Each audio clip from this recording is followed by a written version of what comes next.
Welcome, I'm Professor Seth Frey, and welcome to Module 5's lesson where we're going to learn about code flow.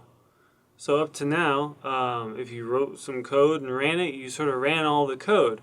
We've run from top to bottom like a waterfall, but code's flexible. We can control the flow of execution of the code and produce patterns that do increasingly complicated stuff. That's what we're going to learn about today in this lesson. The great way to do that is using the lists you've already learned about. We're going to learn how to sort of run or loop through lists. We're going to write one piece of code, and we're going to execute it on every item of a list. That's our first introduction to nonlinear code flow, is these loops. What you might call, they're also called for loops. You'll learn why. Our goals today are to learn how to loop over every element of a list, learn how to build a list by looping through the same amount of code over and over and sort of building it one by one, adding elements to it. And we're going to learn how to think in code and follow the flow of code, which is going to start to mean sort of being able to run code in our heads.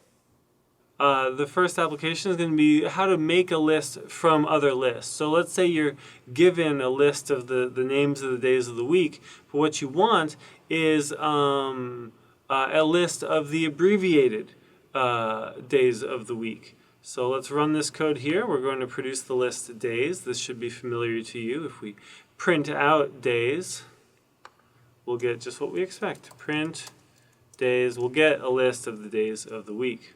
Wonderful. Now we're going to see some new syntax. So this should be partly recognizable. You recognize the square brackets. Square brackets mean it's a list, but something funny is happening in here. We no longer have elements separated by commas. We've got some syntax. What's happening here is we're saying D, square brackets, colon 3. If D was a string, that would be, I guess, the first three elements of that string, if you remember your slicing notation. So whatever D is, the first three elements of it, for D in days. Now, D in days. So what this means is that days we know, days we recognize, days is a handle. And you can always go to the end of this kind of syntax, the very last thing for your grounding in reality. Days we know, days is a list. What this syntax is doing is it's defining a temporary variable called D. And D is going to be our sort of placeholder name or placeholder variable as we loop through the list. So the for syntax, for something in something else, for needle in haystack, for element in list.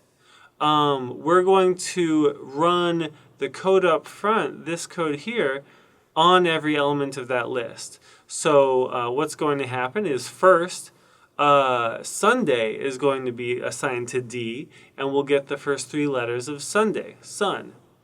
Once that code's run, then Monday is going to be assigned to D, and then Tuesday and Wednesday and Thursday and Friday and Saturday until D is assigned to Saturday. We get the first three elements of Saturday are Sat, and we'll sort of end up with a list that was this sort of same bit of code right here. Just these just these 5 characters run on every element of the list. So if we run it, that's what we're going to get, is the first 3 characters of every element of that list. Now, I could have named that placeholder variable anything. I called it D. I could have called it var. This code's going to do exactly the same thing. And suddenly all our variable name rules are kind of coming back to us that we should have informative variable names. So here, day of the week. That's kind of more typing, but that code does exactly the same thing. Or day name. So all of these examples, they do the exact same thing. I'm just showing you the flexibility of these placeholders, these variable names. At the end of the day, what was important was sort of here, is whatever the placeholder is called, what are we doing to it? For all of these examples, we're extracting the first 3 characters, and that's how we get our list of abbreviated names of the days of the week. just to really loop you through manually, in the very first code, variable D got assigned the value of Sunday. Sunday got abbreviated to Sun. Then we did the same thing for Monday and Tuesday, on and on and on. So all of this here is just a sort of verbal explanation of what happened. If that looks repetitive, you're right. That's why we have this very elegant, concise syntax. That's the beauty of code, is once you have something repetitive, you're actually in a great spot because you can just define a loop that runs the same code over and over, rather than you having to type that code out 7 times for each day of the week, or 1,000,000 times for each tweet in your giant Twitter data set, or any other type of long list or example that you can come up with. Now, just like any other list or output, we can assign it to a variable. That's what's occurring here. Days is our full day names. Days aber is our abbreviated day names, and we're going to print both out. We'll get the abbreviation. So days aber is a variable that we assign the list to. This syntax, it's got a really ugly name. It's called, if you ever have to Google it, it's called the list comprehension. I think that's an awful name. But regardless, it produces a list that you can assign to stuff, just like anything else in Python. It's a cheaper way of building one list from another list, which is the point of this. And everything between the open square bracket and the for is, our playground. We can do whatever we want to a list. So there's an upper function. What you do is you take a string and you put dot upper at the end of it, and you will uppercase that string. So we could uppercase all the days of the week. And at the end of the day, days is still the normal, sentence case. It's still the original list. Days didn't change. From days, we created a new list that has all uppercase. Another thing we could do is return the last character every day of the week. That might answer the question, do all days of the week end in Y or end in day? Let's run it and find out. You might remember indexing to -1 gives you the last element of a list or a string. It looks like they all end in Y. In our playground, our space between the square bracket and the for, we can sort of just do nothing. What would happen if we just, for every element in days, we just return that element? We would essentially make a copy of the list. So here we're defining a variable called days copy, which is an exact copy of days. We run it, and these two should be identical, which they are. So for another example of iterating through lists, of creating a new list from an existing list, we can take a group of ages and we can figure out who's over 21. So each of these elements in the list corresponds to a person. There's person 1, there's person 2, there's person 3, there's person 4, and maybe what we want is for every position in that list is sort of a true or a false. Is that person over 21 or are they not? So if we run this code, this first line, I'm just sort of giving it to you as an example, just to walk you through. This code is just copying the ages list into a new variable called over 21. For every element in ages, placeholder called age, we're just going to return that element. This code doesn't really do anything, but we're going to elaborate it by replacing age with this test, this Boolean. If the number age is greater than 21, it'll return true. If it's not, it'll return false. And that's what we should get as our final output here. So if we run it, we've got that the first person is not over 21. The next two are. The next bunch are not, all the way to the last person who is. So all those people are not. We just, for every element in the list, we ran this test and we got a bunch of true falses. We got a new list whose entire elements are the return values of this code here, either true or false. And we could have run the exact same code with a different placeholder variable, maybe a more informative one. I may be over 21, true or false. We get the same answer. This list is identical to this list. They have the same values. To keep going on the power of iterating through lists to create new lists, we can do something maybe kind of applied. Let's say you are trying to spam a company or spam a bunch of friends, what you have is a bunch of people's names, all the way from Marcel Marcellinus to Xiaolan Li. And you happen to know that the company they work for always uses the same format of email. It uses the first name, dot, second name, at whatever the company is. Or first initial, dot, last name. Or no dot, just first initial, maybe middle initial, and then last name at the company. You know the format, and you want to generate their emails automatically so that you can do a big mail merge or big spam attack. All right, so we're going to start with this list. What's that going to look like? First, we're going to meet the replace function. Replace is handy. It takes 2 arguments. The first one, right there, is the thing you want replaced. And the second, right there, is the thing you want it replaced with. So if I was to take this string and run this command, what's going to happen is I'm going to take every instance of hyphen and replace it with a space. This code is identical, except instead of replacing the hyphen with a space, I'm replacing it with the empty string. So I'm replacing it with nothing. So the outputs we get should be slightly different. They're still going to say this string has lots of hyphens, but one is going to replace all the hyphens with spaces, the other is going to replace all the hyphens with nothing. It's essentially going to delete all the hyphens without replacing them. Just like you'd expect. We deleted all the hyphens without replacing them here. We replaced them with spaces here. So using replace, we're going to make a little bit of progress towards generating emails of people from this list. I want to approach this one thing at a time. So we're first going to solve this problem by just working on the first element of the list. Once we have it solved for the first element of the list, we'll take the code we developed and kind of move it over into our for loop, into our list comprehension, to run that code, to run that name to email conversion code on every element of the list. So this first line, it replaces every instance of space with dot. There's only one instance of space in the name Marcel Marcellinus. So we're going to get Marcel dot Marcellinus, I'm guessing. Then, assuming that works, we're going to take whatever we got from that. We're also going to lowercase everything. You don't have to lowercase emails, but it's sort of a convention. And there's a function called lower that makes it really easy. It takes a string and it returns that exact same string, but with only lowercase letters. And assuming that works, we're going to just take our Marcel.Marcellinus and paste or add or append the at whatever website.com to the end of it. What we should get is the email version of that name for whatever company that person works for at Example Inc. And we do. Our first code does what we thought. Our second code does what our second line lowercases everything, and our third creates an actual email. That's pretty handy. So having gotten this basic template right, take a string, take whatever placeholder string, run a replace, lowercase everything, and then add example.com to the end of it.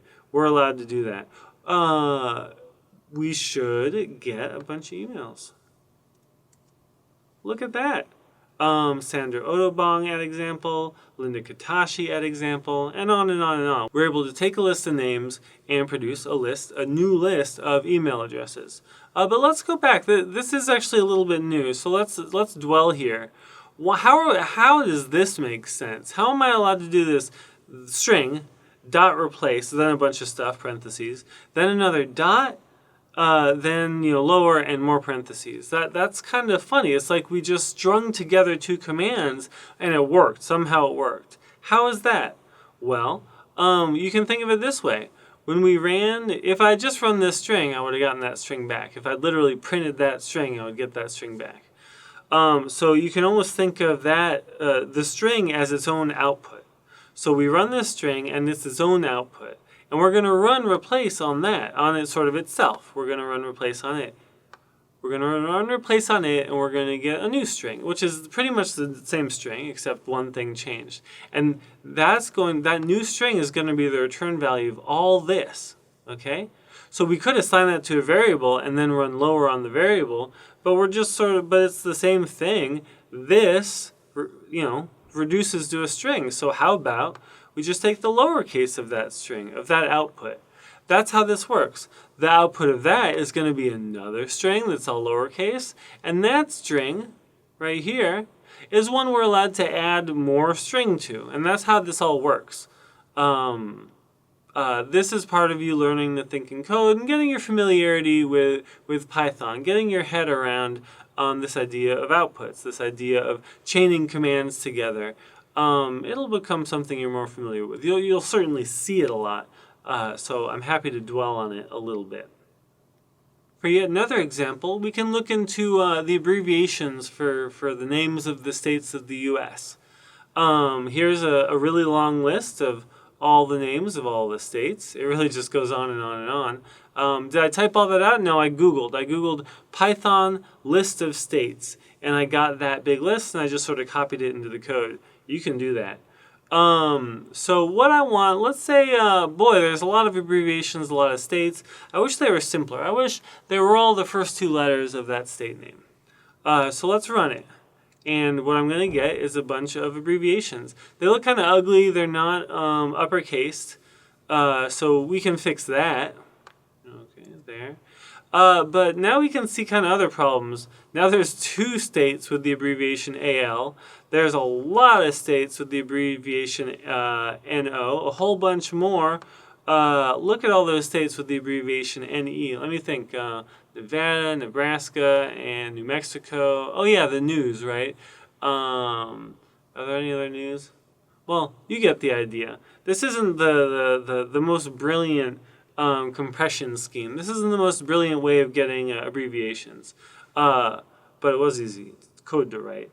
Let's try something else. Let's try some states use their very first and their very last letter. Let's see if that works for every state.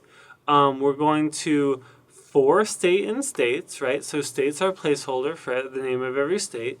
Here's what we're going to do. We're going to take the very first element of that name, and we're going to take the very last element of that. We're going to uppercase it, and we're going to add them together. What's an example of a state whose abbreviation is both the first and the last letter? Iowa. California, kind of, because it's got all those A's in it.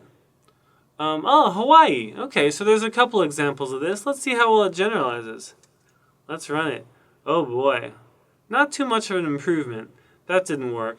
On the other hand, several states got to keep their old abbreviations. And some had the same abbreviation under both schemes. That's flexible.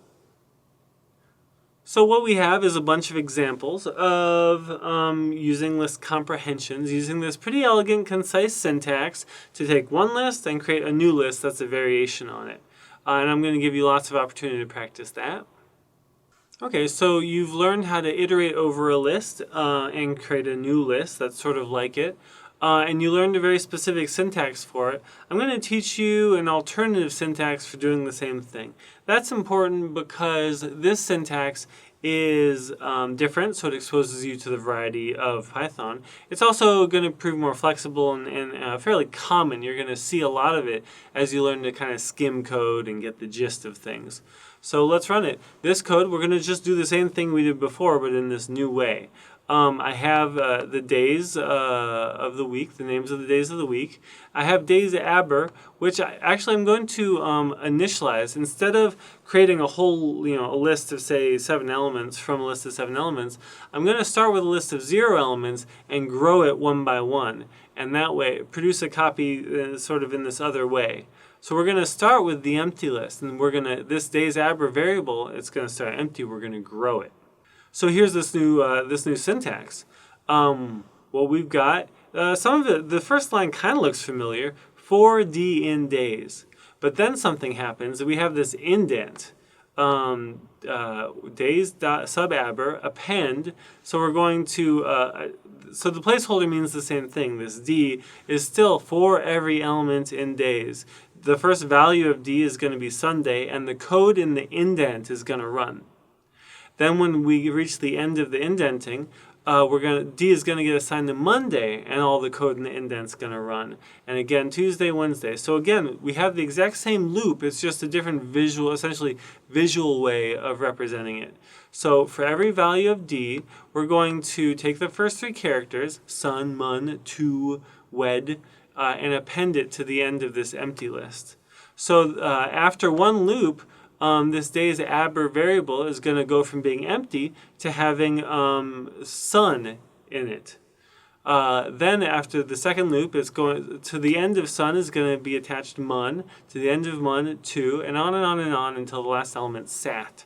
So when I run this code, run that, I get the same thing, but we built in sort of a different way. There's a slightly different way of thinking, but it does the same thing, and you have to know both. The unfamiliar part's really going to be that indent. So indenting means something. Putting spaces at the beginning of a line in Python means something. It means that whatever code you put here, and I could have put more code here. So whatever I put there, it's going to run, it's going to be, that code that's indented is kind of going to be subservient to this block. This is a block of code that's subservient to whatever kind of control or flow pattern is prescribed here. So this for loop is a loop structure, so everything in the indent gets run once for every element of the list. And again, the outcome is the same as the more concise but less flexible syntax. The same thing we can print out for every element in name list. We can say hello to every person in it. For name in name list, print hello plus name. So first name gets assigned to Jessica, so we say hello Jessica. Then name gets assigned to Adam, so we say hello Adam. Then name gets assigned to Liz, and we say hello Liz. And that's what our output here. We printed 3 statements. The same kind of thing here, just for yet another example. Sir Joseph Dalton Hooker had lots of titles, because back in the day you could get lots of titles and really make your name extra long. So let's print out his full name. We're going to print his name before. Here's all his titles. Here's his full name, or his name. We'll print out his name sort of before. Then a for loop for every title in his titles. So title is going to first be assigned to OM, then to GCSI, then CB, then PRS. For every title in titles, we're going to add to the end of his name that title. And when we run this code, we get a real mouthful. This was the guy's name because he earned all these titles: the Order of Merit, the Philosophical Royal Society, I think that's it, and so on. To get this extra long name. So that's another application of looping, just to give you a lot of variety. So when I keep saying that it's more flexible to do this sort of longer indent-based format, when I say indent, I literally mean 2 spaces. You type 2 spaces and it means something. What do I mean by more flexible? Well, this is the code we ran before. Like I said, I can do more than one thing at a time here. So these 2 bits of code look the same, except this very last line is not indented here, but it is indented here. So should that produce a big difference? It turns out it produces a big difference. Here, the for loop has to run through the entire list, all 7 names, before it's done. And once this block is done, then day's aber gets printed out once. Okay? It gets we see the whole value here. We see all 3 abbreviations, just like we're used to. But now when I indent that exact same line, when I do space space, that print statement becomes part of the loop. And so just like append gets run for every single element of the input list, print is going to get run for every element of the list. So what's going to happen? Just like append is going to get run 7 times, print is going to get run 7 times. Print's going to run on day's aber, which starts at empty, and then gets added 1 and 1, 1. So until what we're going to end up with, I think, we're predicting. I'm kind of reading into the future before we run it so that we practice thinking through code before checking to see if our intuition's right. What I should see is 7 printouts, each longer than the last.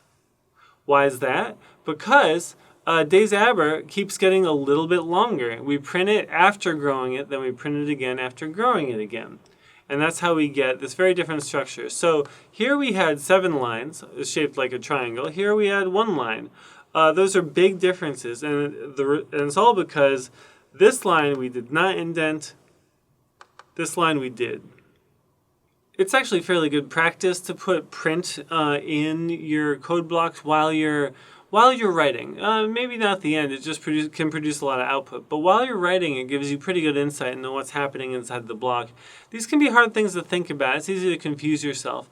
And when you just type print over and over and over again in your code to really just check the value of a variable at every single moment, it's a good sanity check, and it can really help you narrow down problems. That's a very common debugging strategy. So one thing that falls out of all this is that I said before, spaces kind of don't have meaning. It's all the same no matter where you put the spaces in these expressions, you're always going to get 5. However, space kind of now has meaning.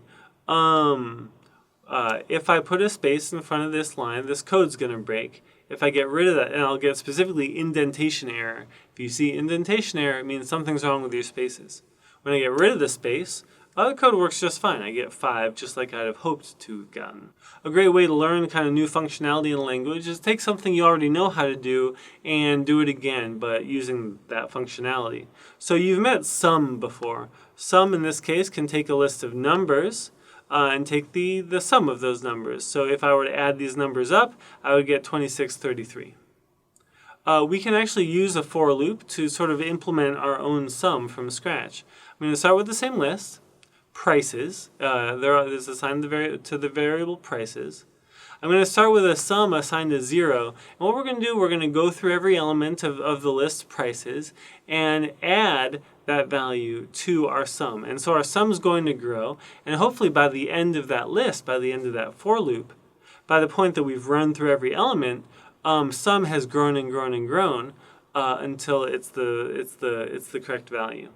So let's run it. And here's what we get. Our sum, 26.33, is the same as sum, 26.33.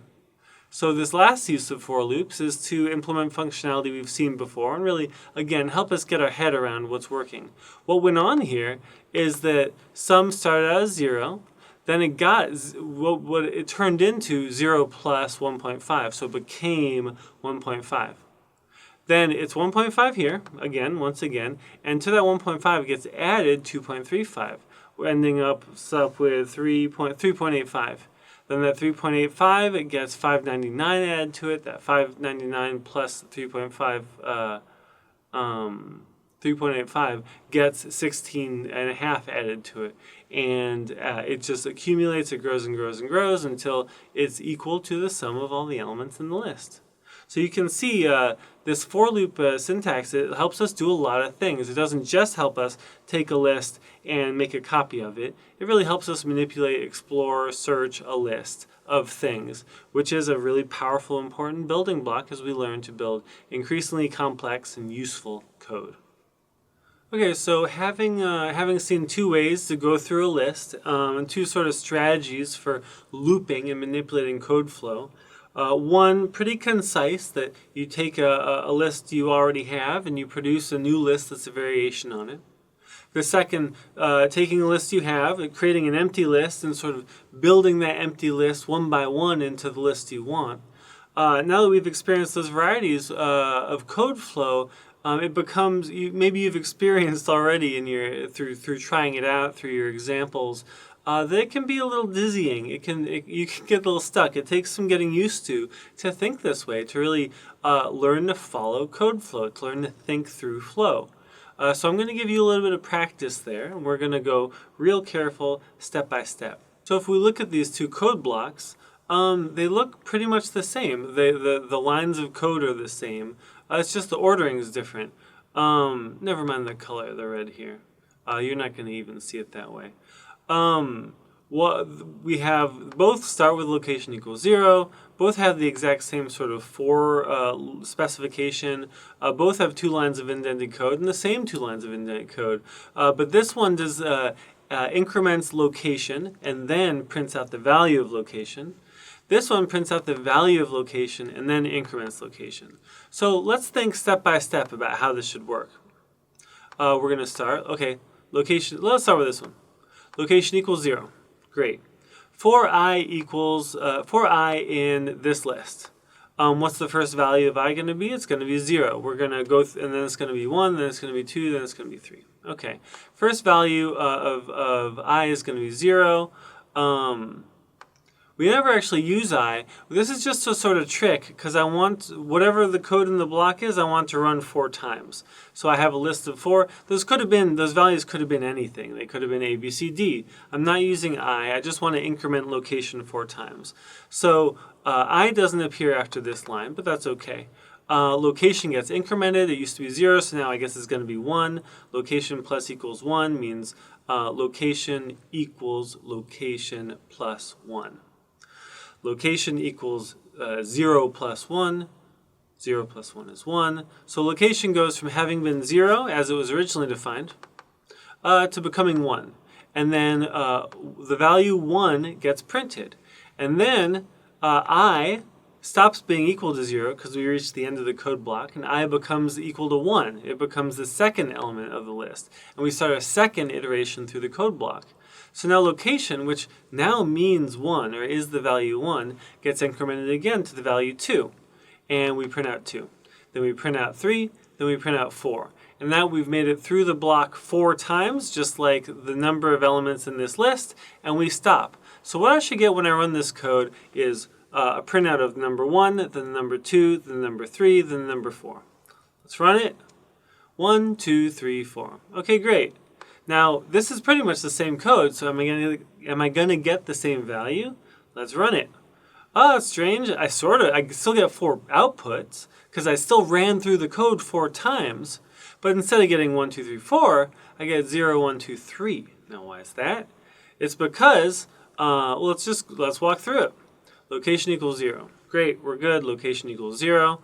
For I in this list, the first value of I is going to be 0, but that doesn't matter. It was 0 the first time, in the first block as well. What's important here is first we print out location. What's the value of location? Well, we haven't done anything to location since defining it to 0, so we should print out 0. Now, second line, we're going to increment location, just like we did before. So now location is equal to 1. Location's still equal to 1 when I reach the end of the block. I gets reassigned to the second element in the list, and I print out location. Where did we leave off? Location is equal to 1. So we printed out 0 before, and now we print out 1. Then location gets incremented, but I don't see that new value until I reach the end of the block, go back to the top with I on its third iteration. Then location gets printed again. It becomes 2, then 3. And after that, 0, 1, 2, 3, I've made it through the block 4 times, and so I quit, I terminate. So I want you to be able to think through this and understand why it matters, the order of the increment versus the printout. To really hammer this in, to really solidify this in your brain, let's modify this code a little bit. I'm going to put location before and after the increment.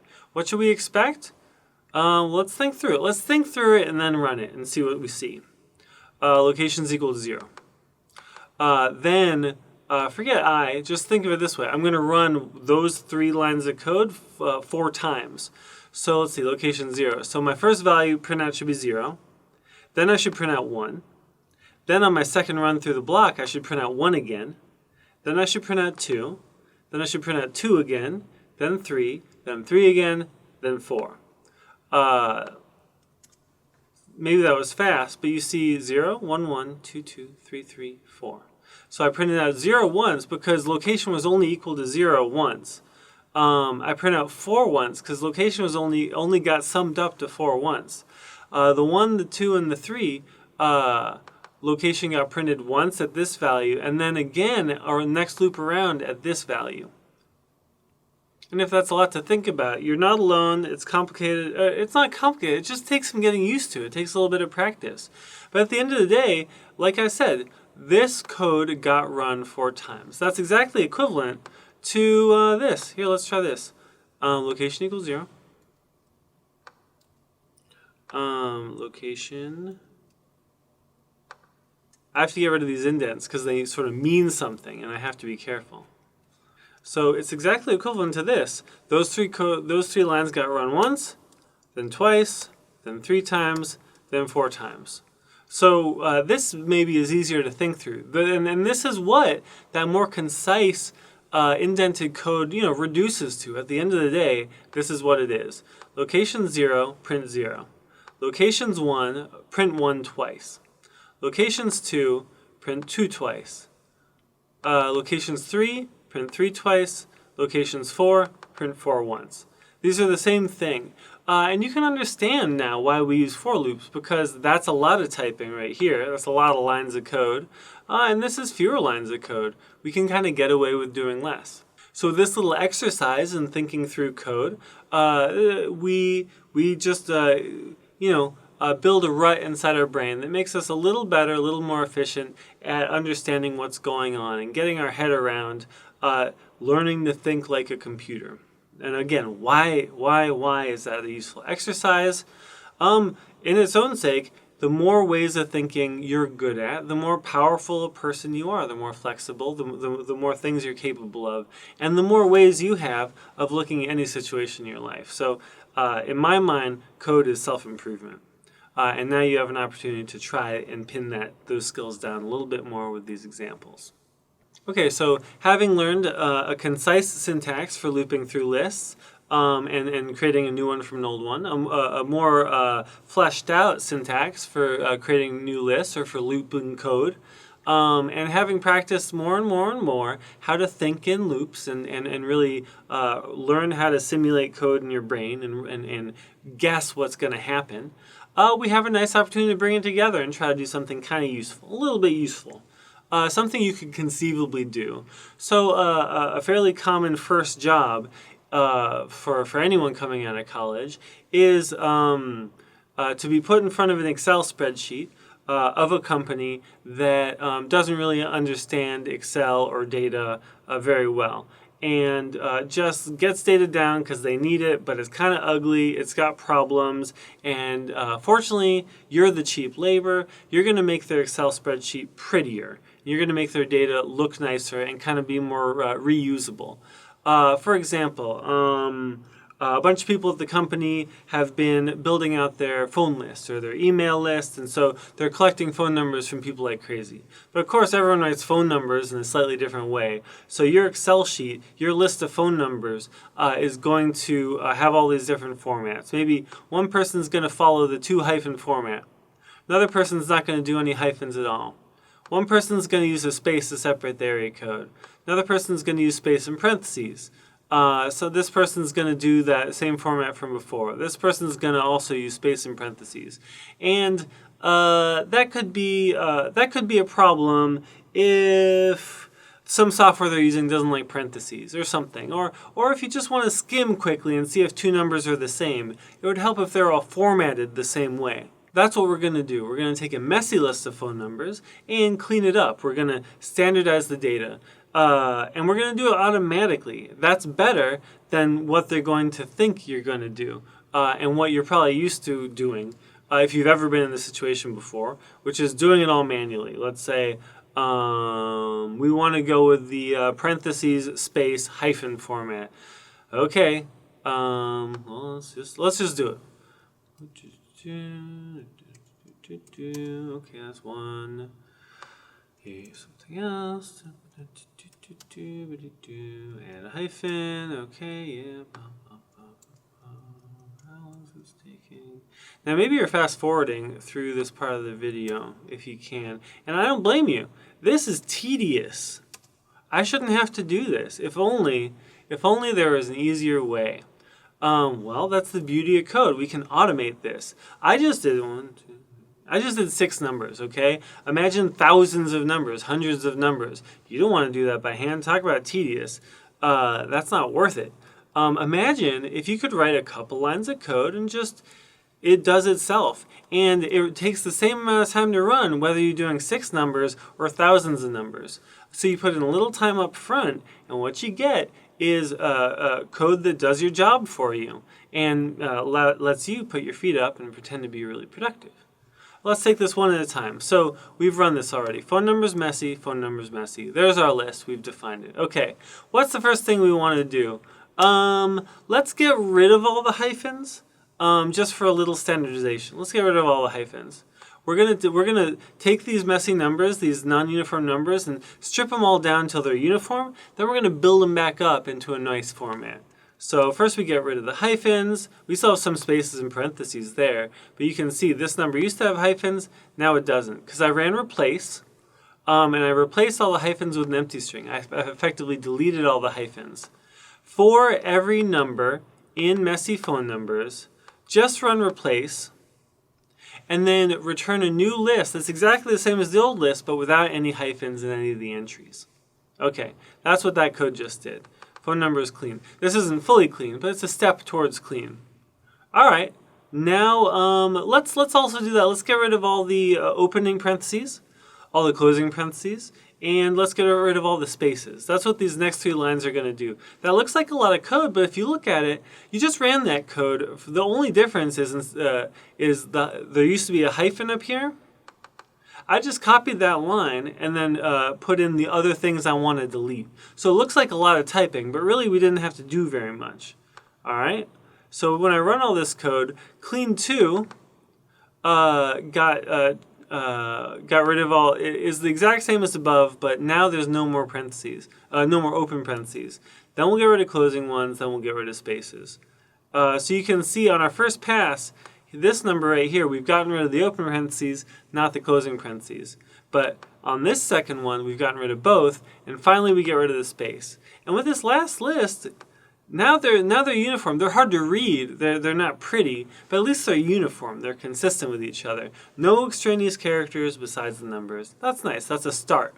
Okay, now that we have this uniform standardization, we're actually going to take this list. Now we're going to build it up again. So what we're going to do is use a slicing syntax. We're going to take the first 3 characters. Then we're going to add a hyphen. Then we're going to take the next 3 characters. Then we're going to add a hyphen. Then we're going to take the rest of the characters. And that should give us a standard format. So they're all the same now, much easier to read. Oh, I didn't go for the open-close parentheses, that's right. We went for the all-hyphen format. It's kind of easier to get away with. But if you want to challenge yourself, do it the other way. Open parentheses, first 3 digits, close parentheses, then a space, then 3 digits, then a hyphen, then the rest of the number. Let's look a little closer at these variable names. So we start with phone numbers clean. And we looped through phone numbers clean, but took that new list. Instead of overwriting phone numbers clean, we created a new list called phone numbers clean 2. Then we took phone numbers clean 2, which is the same as phone numbers clean, except it doesn't have any open parentheses. And we looped through that here. So we're going to run through every element of phone numbers clean 2, get rid of closing parentheses, and assign that to 3. 3 gets looped to right here, getting rid of all the spaces, assigned on 4. And then 4 goes down here where we build it up again into 5. And 5 is our final copy. So now we've learned this syntax, and we're able to use it to do something useful. We took numbers that were poorly organized, and we kind of made them more uniform, more readable, more consistent. And what would have been a lot of really boring manual work, we were able to do really quickly, just while I'm talking to you here. So let's see. This could happen to you. This is sort of, if you run your code out of order, you might get weird results that look like that. If you end up in this situation, go back to phone numbers messy, run that, then just run from top to bottom, and you'll kind of get back on track. It's important to run the code in order. So having done that, we ran through it once. There was sort of a lot of jargon. Maybe if you'd looked at that code before learning about list comprehension, about learning this new syntax, you'd have been pretty intimidated, or maybe you were intimidated, and rightfully so. That was a lot. What we're going to do, just to solidify these concepts and represent the alternatives as flexibly as possible, and just give you, again, as many lenses, as many views on one problem as possible, we're going to just solve the same problem we solved before. We're going to solve it again using the indented approach. So here's phone numbers messy. And we're going to start with phone numbers clean as this empty list. And we're going to, for every single number in messy, we're going to run all our operations. And once it's clean and how we like it, we're going to put it into phone numbers clean list. So let's simulate. We define phone numbers messy. We define this empty list. Now, for every number in messy, I'm going to do the following. For the first number in messy, I'm going to replace all the hyphens. I'm going to replace all the spaces. I'm going to replace all the open parentheses and all the closing parentheses. Then, with that sort of uniform number, I'm going to build it back up into this hyphen format. And then once it's clean and nice and just how I want it, I'm going to append it to phone numbers clean. That was all for this first number here. Now I'm at the end of the block, and num is going to get assigned to the second value, where I'm going to do the same thing. Now, for the second value, there are no hyphens. There are no spaces or open or closed parentheses. So nothing's going to get replaced. So the version that went in is going to be the same as the version that ends up right here, right at this line, right around here. And that's fine, because nothing happened. At the end of the day, it ended up at the standard format from which I can build up, a more visually pleasing format. And that was great. We're going to reach the bottom of this code block on the second element and run it on the third, fourth, fifth, and sixth until we're at the end of the list. So we just did what we did before, and when I run this, I should get the exact same list I got before, this more hygienic format that looks just like that. These are the same. We did the same thing in a different way. Maybe you like this better. In one case, we took every element and made a small change, and then every element and made a different change, and now every element and did the last change. Whereas that was the first, and now here we take the first element and do all the changes, then the second element and do all the changes, and the third element and do all the changes. Are those different? Well, of course they're different. They were literally different. But you get the same result. So the question becomes, which is better? And this is where we get into, that's what I mean, if I ever refer to coding style, you'll learn more about style. I mean, don't worry too much about style. First learn to code, then learn to code well, or stylishly, or in your own, unique way. And people do, develop their own unique way. Just like you have an accent on English, people will get an accent on their Python. This happens. But we just get to kind of think it through. I'm giving you here in this third code block a third way of solving this problem. So what's the difference between this block here and this block here? In this block here, num kept getting overwritten. So we just, and it slowly gets better and cleaner and cleaner. Here, we're actually creating a bunch of different num variables, kind of like we did before. So num num changes, and whatever that change value is, gets assigned to num1. So num is what it used to be. Num1 gets changed, or a changed version of num1 gets assigned to num2, but num1 means what it used to mean. And on and on and on until we reach the bottom, num5. And then num5 gets added. Again, it does the same thing. These are this list and this list are the same. What happened? This block created 5 variables, and then when it reached the end of the block, it sort of forgets all those variables and starts from scratch. This one overwrites one variable several times. Which is better? What's the difference? This is a lot to keep track of, because I have to remember that if I create a new variable here, I have to refer to it here. I can't, do that, right? That would be pretty bad. I wouldn't make any progress. I wouldn't get that cumulative cleaning I was going for, because I keep assigning to something new that I never sort of touch again. On the other hand, this block can be a little easier to debug, because if my first replace is good, but my first replace is good, but my second replace is bad, it might be hard to find that if I keep overwriting. I might never find the problem if I keep overwriting my problem with more stuff. Whereas if I assigned each intermediate value to its own unique variable, I can really print out this block at each stage and really see what was going on at every point. Now, this is kind of a subtle point. I'm not really quizzing on this. I'm just illustrating like some of the finer points and some of the things people kind of like think about. You'll end up in situations where you encounter one or the other, and at the end of the day, maybe they do the same thing. Don't worry about it. Just understand that there is this variation, and that and learn to think through it. Learn to recognize how two approaches are different, and how to think carefully through each one. As long as you can reason and sort of simulate the code in your head a little bit, practice thinking like Python, and get the correct answer, whatever that correct answer is, the code's good enough. It doesn't matter if it's there's not really a right way to do it necessarily. Okay, so we did quite a bit. We changed data by doing something in every part of a list. We learned a different syntax for doing the same thing, that our approach was kind of more to grow a list from scratch. And in the process, we got a lot of practice thinking through code flow. We learned a couple more string functions, a bunch of syntax, and that is the end of Lesson 5. Thank you very much.